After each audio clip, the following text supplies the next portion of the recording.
பேரன்பு கொண்ட பெரியவர்களே, பெரும் மதிப்புக்கு மரியாதைக்குரிய எனது நாடக கலா ரசிக மக்களே, உங்கள் அத்தனை பேர்களுக்கும் எங்களுடைய சார்பாகவும் எங்களுடைய கலைமகள் நாடக நடிகர் சங்கத்தினுடைய சார்பாகவும் நெஞ்சார்ந்த நன்றி கந்த வணக்கங்களை தெரிவித்துக் கொண்டு, அந்த கார்த்திகை மாதத்திலே மாலை இணைந்து அந்த ஐயனை காணக்கூடிய பக்தர்களுடைய உள்ளமாகப்பட்டது எப்படி இருக்கும் என்பதற்காக ஒரு பாடல்களை பாடி எங்களுடைய கதாபாத்திரத்தை துவங்குகின்றோம்.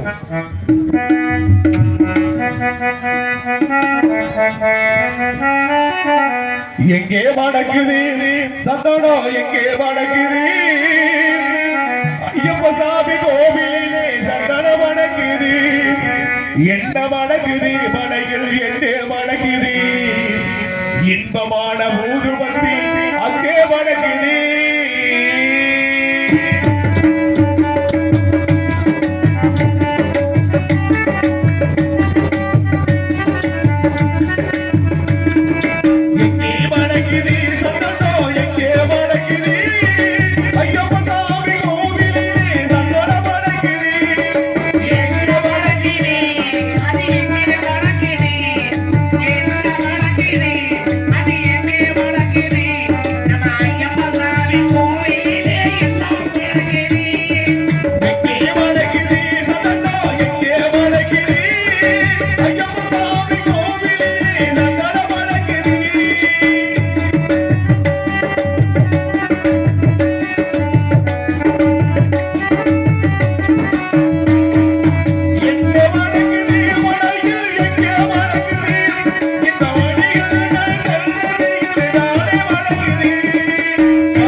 எல்லாம் இருந்தாலும் அந்த கோட்டைமலையை சீரும் சிறப்போடு ஆட்சி செய்து கொண்டு வருகின்றேன்.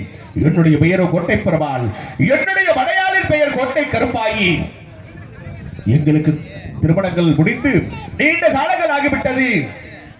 இந்த உலகத்தில் இருப்பவர்கள் என்ன தெரிவிப்பார்கள்? 16 பெற்று பெருவாழ்வு வாழ்க என்று முன்னும் பெரியவர்கள் பேசுவார்கள். அப்படி இருக்கின்ற பொழுது அந்த 16 செல்வங்களிலே 15 செல்வங்கள் தாங்களிடத்தில் நிறைந்திருக்கின்றது.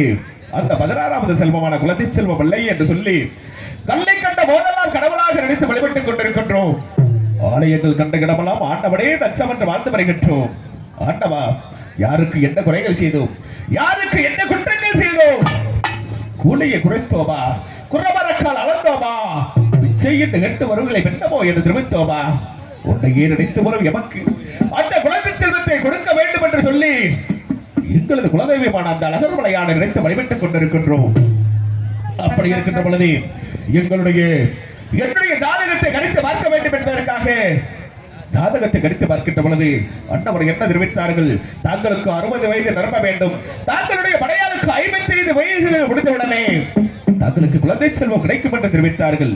சரி என்று அப்படி என்றால் என்ன செய்ய வேண்டும் என்றால் அந்த அழகர்மலையான ஆலயம் சென்று சிறப்பானதர் பூஜைகள் செய்ய வேண்டும் என்று தெரிவிப்பார்கள். அதற்கு முன்பதாக நாட்டு மக்கள் எல்லாம் பிள்ளை இல்லாதவர்கள் பெரும்பாவை என்றும் மக்கள் இல்லாதவர்கள் மாமாவை என்றும் நாட்டு மக்கள் எல்லாம் எங்களை எப்படி எல்லாம் ஏளனமாக பேசினார்கள் என்றால்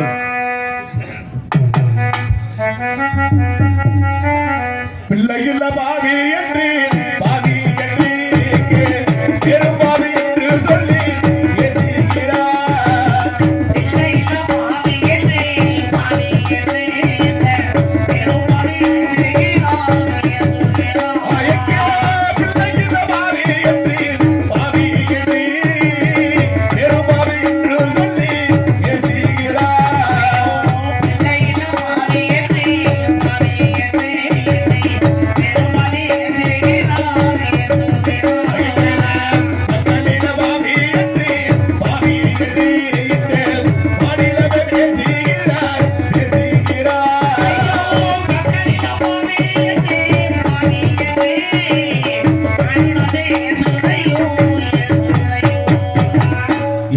மக்கள் எல்லாம் பாபாவி என்றும் பிள்ளைகள் இல்லாத பெரும்பாவி என்றும் நாட்டு மக்கள் எல்லாம் ஏசுகிறார்களே.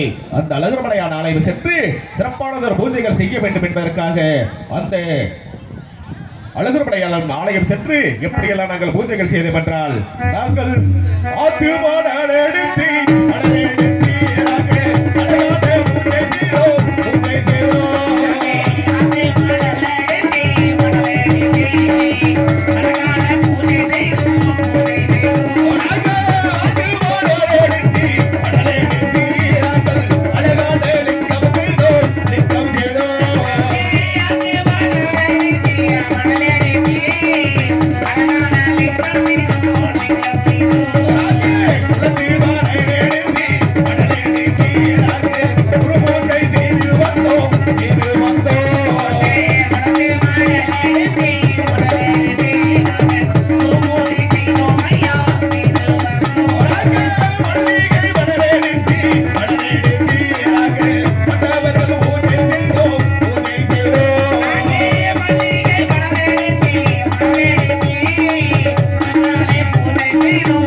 செய்து அந்த சேர்த்த மணலை அடைத்த சிவலிங்கங்கள் செய்து வைத்த அந்த அழகர்மலையால் அடைத்த வழிபட்டுக் கொண்டிருந்தோம். அப்படி இருக்கின்ற பொழுது இன்னும் இது மட்டுமல்ல, தாங்களுக்கு பறவை தோசைகள் பச்சை தோசைகள் பிடித்திருக்கிறது என்று தெரிவித்தார்கள். அப்படி என்றால் என்ன செய்ய வேண்டும் என்று கேட்கின்ற பொழுது அந்த பறக்கக்கூடிய பட்சிகளுக்கோ அந்த தானமான அந்த அன்னதானத்தை ஒன்று செய்ய வேண்டும் என்பதற்காக எப்படி என்றால் நாங்கள் ஆலாசாரிகரிச்சி சரிகரிச்சி நாங்கள் அங்கிவத்தோ சாதகனை சாதகனே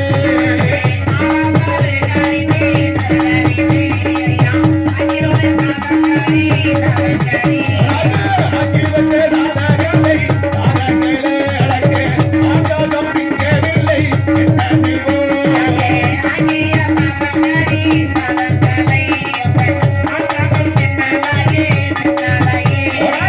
முத்தோ சாரிகரிச்சி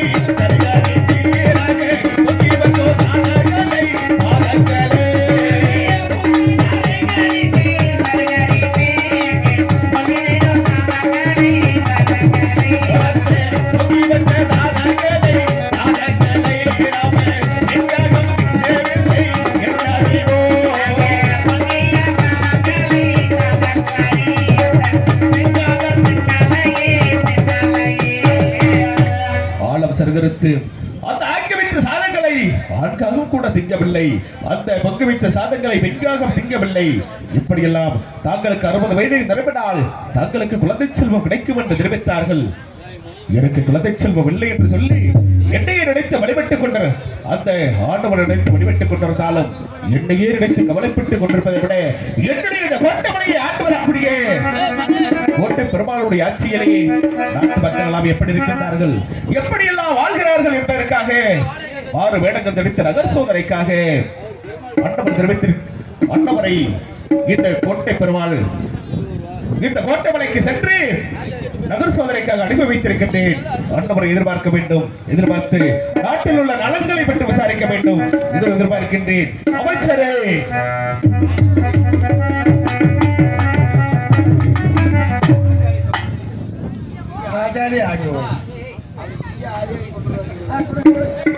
எனக்காக நமது புங்கம்பாடியை சேர்ந்து அருமையினார் விட்டர் பெருமாள் அண்ணன் அவர்கள் எனக்காக 20 செல்வங்களை வாரி வழங்கியிருக்கின்றார்கள். அது மட்டுமல்ல, ராஜாளி ஒளி அமைப்பு உரிமையாளர் அறிவனார் 20 செல்வங்களை வாரி வழங்கியிருக்கின்றார்கள். ஆண்டவர் குடும்பம் ஆடுபோல் தலை தருகுபோல் வேறொன்று அந்த எல்லாமல்ல நமது வந்தவழி கருப்பசாமியுடைய அருளை பெற்று இந்த மையகத்திலே வாரி வழங்க வாரி வள்ளலாக வாழ வேண்டும், வளர வேண்டும் என்று மனதார வாழ்த்துகின்றோம். அமைச்சரே, தாங்கள் எதற்காக அழைத்திருக்கிறது தெரியுமா? எதற்காக என்றால் தாங்கள் நினைத்ததை ஏராளமாக கேட்கலாம் என்று நான் நினைக்கின்றேன். தாராளமாக எடுத்துக்க நான் காத்துக் கொண்டிருக்கின்றேன். அப்படியா? இது போன்ற மந்திரம் தான் எமக்கு தேவை.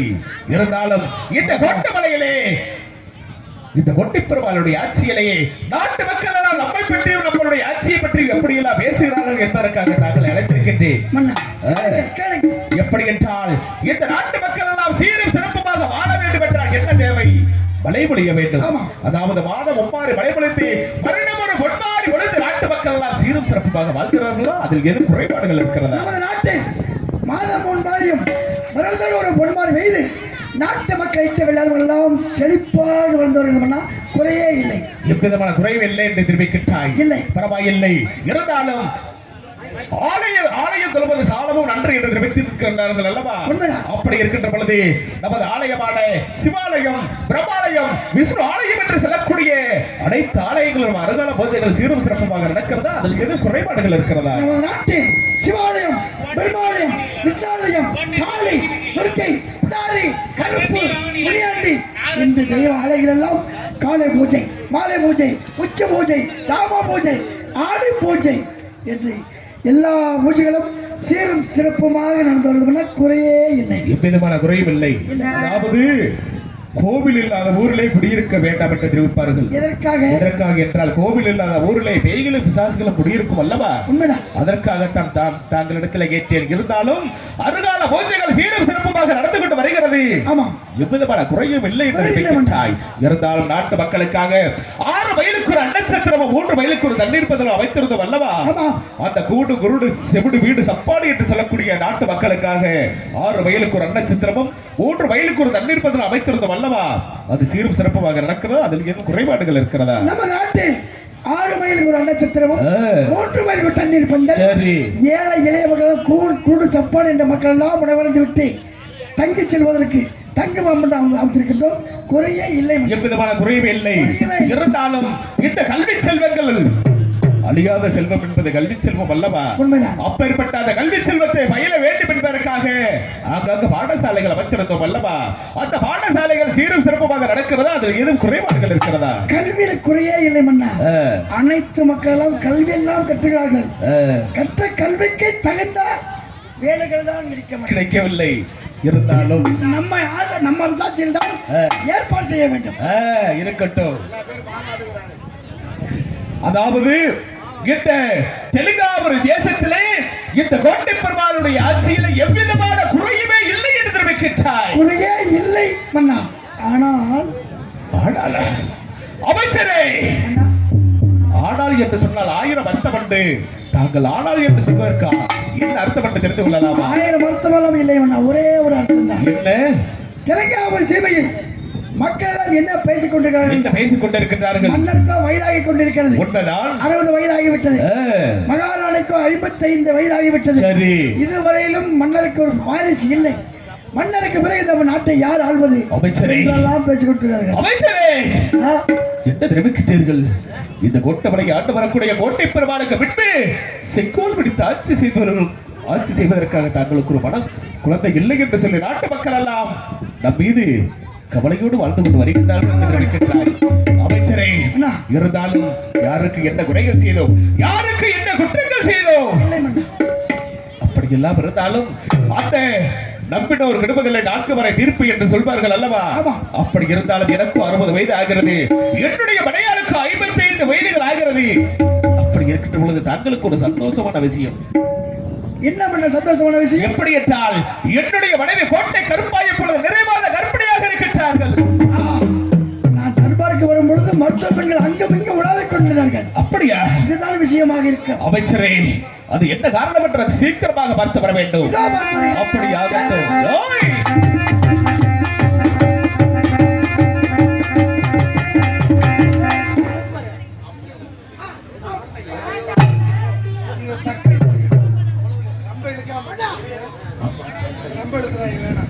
மன்னா, அமைச்சரே, அரண்மனைக்கு சென்று பார்த்தேன். பார்க்கின்ற பொழுது அங்கே இங்கே உலாவிக் கொண்டிருந்தார்கள். உள்ளே நுழைந்து பார்க்கும் பொழுது சரி, மகாராணிக்கு மகாராணிக்கு 7 பெண் குழந்தைகள் ஒரே பிரசவத்தில் 7 பெண் குழந்தைகள் பிறந்தது. அமைச்சரே, அதாவது மன்னா, ஆ, ஒண்ணு கூட சாகல. டேய்!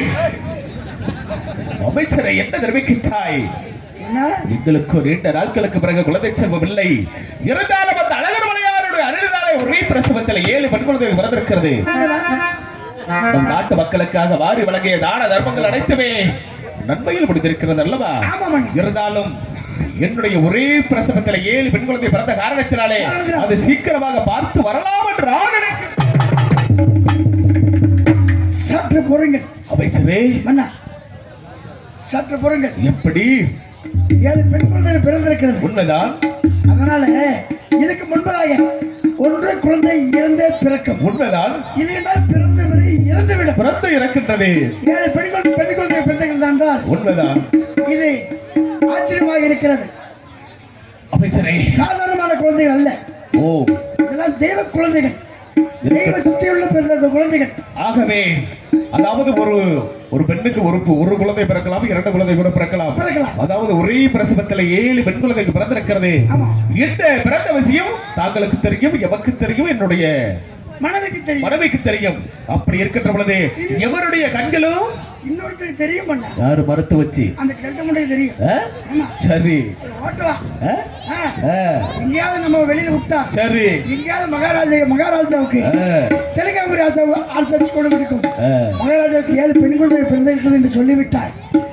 மக்கள் எல்லாம் ஆச்சரியமாக வந்து குழந்தைகளை பார்ப்பார்கள். அமைச்சரே, இந்த குழந்தை இப்படி இருக்கிறது, அந்த குழந்தை அப்படி இருக்கிறது, அழகாக இருக்கிறது என்றெல்லாம் மக்கள் எல்லாம் பேசுவார்கள். அமைச்சரே, கல்லடி பட்டாலும் படலாம், கண்ணடி படக்கூடாது.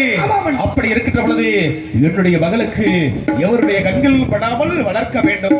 அதற்கு முன்பதாக 7 குழந்தைகளுக்கு ஒரே பெயராக சூட்ட வேண்டும். ஒரே பேரு. ஏன் பண்ணா? எதற்காக தெரியுமா? ஒருவரை ஒருவர் அழைத்தால் தாங்களுடைய மனதிலே தாக்கம் ஏற்பட்டுவிடும். ஆகவே 7 குழந்தை. உன்னை அழைக்கவில்லை, ஆமா, உன்னை அழைத்தால் என்னை அழைக்கவில்லை, ஆமா, என்றெல்லாம் மன வருத்தமாகும். அதனால ஒரே பேர் வைத்து அழைத்தால் 7 குழந்தைகள் வர வேண்டும் நம்ம நாடி. உங்க வாய் நார வை. ஆமா, நல்ல பேரா. தக்க யோசனை. வாய் நார வை. வாய் நார வைக்கணும் அப்படின்னா இப்படி செஞ்சா எப்படி? ஐயோ, இல்லாத பழக்கத்தை எதுக்கு? அமைச்சரே, அது நார வேண்டாம். இப்படி செய்தால் எப்படி? நுழையிற மாதிரி, காதுல நுழையிற மாதிரி குச்சி விட்டா. இப்படி செய்தால் என்ன? எப்படி? நறுக்குன்னு வைக்கலாமா? நறுக்குன்னா முறுக்கு கணித்து விடுவாங்க. ஆமா மன்னா, தக்க யோசனை.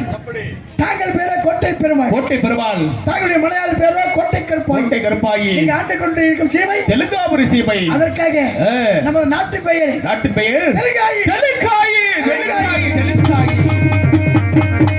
அமைச்சரே, தெலுங்காயி என்று அழைத்தால் 7 குழந்தைகள் உடையாற வேண்டும். 7 பெண் குழந்தைகளும் வந்து விடுவார்கள். ஆமா மன்னா.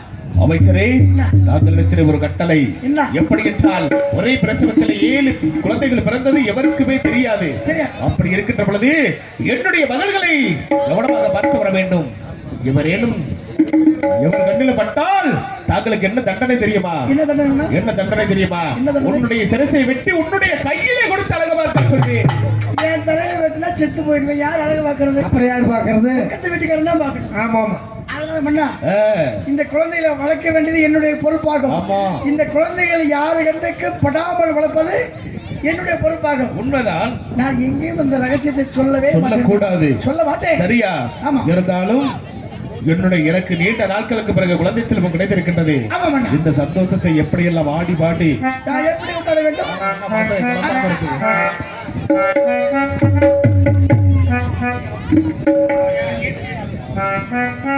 அப்படி இருக்கின்ற பொழுது நீண்ட நாட்களுக்கு பிறகு எனக்கு குழந்தை செல்வம் கிடைத்த காரணத்தினாலே என்னுடைய மனதில் எப்படியெல்லாம் ஆனந்தமாக என்னுடைய உள்ளத்திலே இருக்கின்றது என்றால், ஆனந்தம் விளையாடும் வீடு,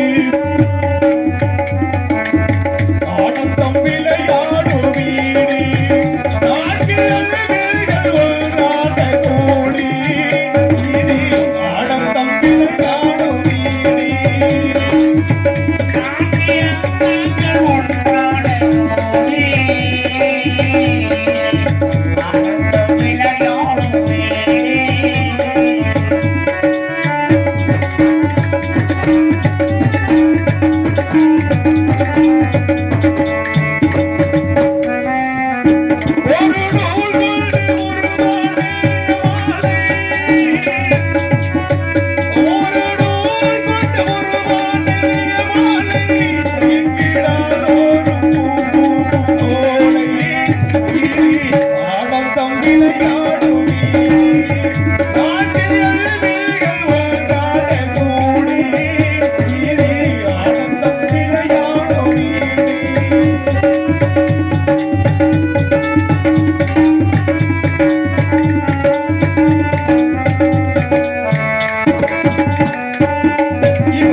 என்னுடைய மகளை பார்த்து வருவது தாங்களுடைய கடமையாகும். அப்படியாகட்டும்.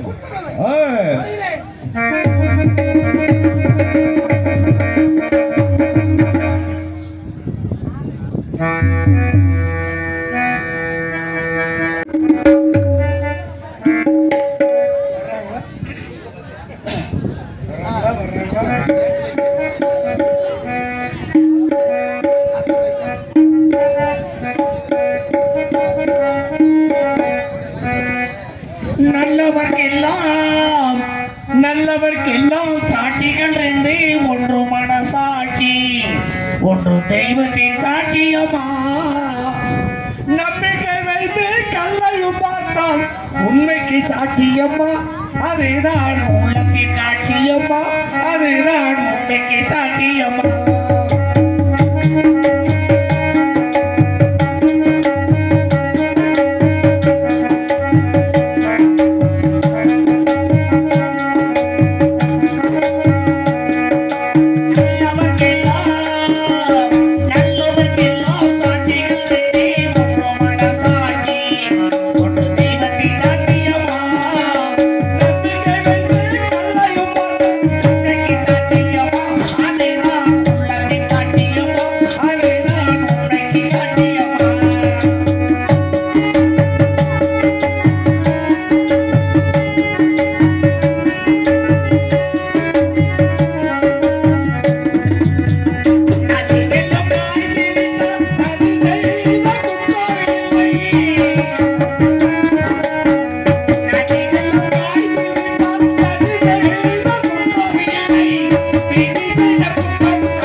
மனதுக்கு மனது மட்டும்